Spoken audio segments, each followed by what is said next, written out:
चरित्र सुनी को वे को रसिया। ये तो रसिक हैं, श्रोता नहीं हैं। बोलो जय सिया राम। और श्री राम जी के दास हैं। मैं आपको बता दूं, भक्ति के 5 रस होते हैं मेरी मां। 5 रस। भक्त जो है वो इन 5 रसों से भगवान की भक्ति करता है। पहला रस होता है शांत, दूसरा रस होता है दास्य, तीसरा सख्य, चौथा वात्सल्य और 5वां श्रृंगार। ये भक्ति के 5 रस हैं। उनमें से जो दूसरा रस है, कौन? दास्य, उसको हनुमान जी अपने जीवन में उतारते हैं। हनुमान जी भगवान के दास बन जाते हैं। और सुनो, हनुमान जी इतने बड़े खतरनाक दास बन जाते हैं राम जी के कि राम जी को भी अपने बस में कर लेते हैं। ऐसा कोई कर सकते हैं क्या?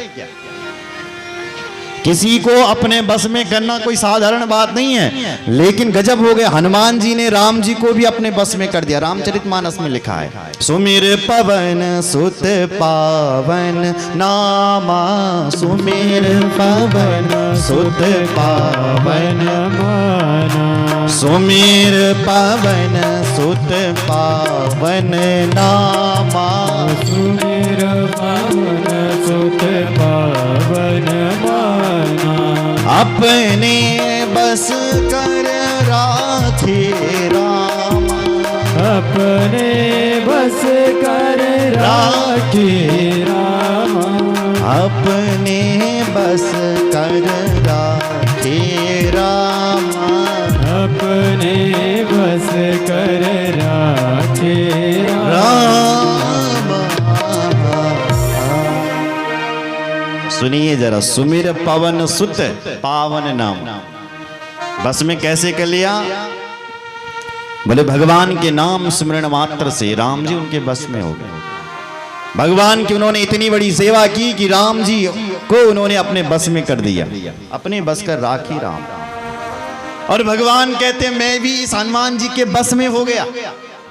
किसी ने पूछा, हे मेरे भगवान तुम कैसे हनुमान जी के बस में हो जाते हो? तो भगवान ने उदाहरण दिया, देखो जरा क्या बोले, वसी कुर्वन्ति माम भक्तिया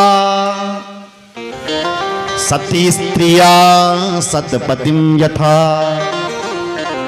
सुनो, जैसे एक पतिव्रता स्त्री अपनी सेवा के बल पर अपने पति को अपने अधीन कर देती है ना, अपने पति की इतनी बड़ी सेवा कर देती है कि पत्नी जो चाहती है वही पति करता है। खड़ा रहे पति तो पति खड़ू रहेगी, चल पति तो पति चला। क्यों? क्योंकि प्रेम ही उसका ऐसा है, जो बोलेगी सो करेगा।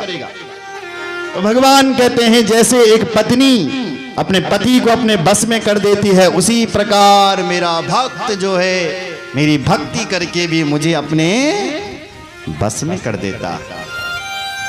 जैसे राम जी ने, हनुमान जी ने राम जी को अपने बस में कर लिया। तो कहने का तात्पर्य यह है कि ये भूमि धन्य है जिस भूमि में आपने जन्म लिया है। और ये कौन सी भूमि है? ये भारत की भूमि है, धन्य है। बड़े बड़े देवता इस भारत भूमि में जन्म लेने के लिए तरसते हैं। अहो अमीसाम किमकारी शोभनम प्रसन्न येषां श्रुतः स्वयं हरि, येर जन्म लब्धम निस्भारताजिरे मुकुंद सेवोपैकं स्त्राहिनः,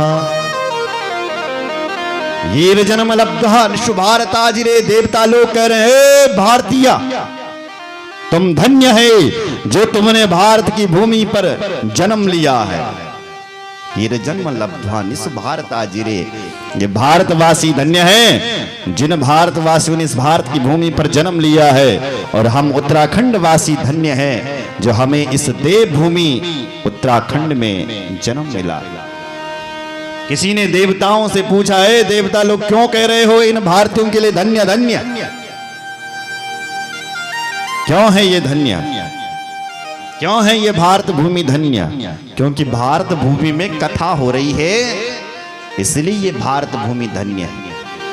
भारत भूमि में यज्ञ हो रहे हैं, इसलिए ये भारत भूमि धन्य है।